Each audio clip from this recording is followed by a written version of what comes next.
Imagine playing the world's most expensive game of catch, except the ball is traveling faster than a rifle bullet. It wants to kill thousands of people, and you have about 4 minutes to decide whether to throw. That is air defense, and right now, it is being tested in real time. On June 8, 2026, Iran fired missiles toward Israel. Again, this has happened before. In April 2024, Iran launched over 300 drones and ballistic missiles in a single night. And again, almost all of them were stopped. People watching the news saw streaks of light crossing the sky, explosions above cities, and then nothing. No craters. No catastrophe. Just silence. How does that actually work?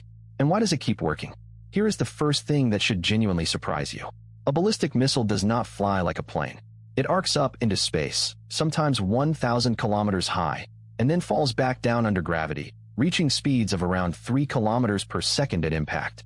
Think of it like a skyscraper tipping over and falling on a city, except the skyscraper is moving sideways faster than a cannonball. Hitting it requires launching your own projectile to a precise point in empty sky where nothing yet exists, trusting that both objects will arrive at exactly the same moment. It is not shooting a bullet. It is shooting the shadow of a bullet. But here is what most people miss entirely. The hard part is not the explosion. It is the information. Radar systems have to detect a missile, calculate its trajectory, filter out decoys, cross-check with other sensors, and transmit an intercept solution, all in under 90 seconds, sometimes faster. Israel's Arrow 3 system does this while the target is still in space, outside the atmosphere.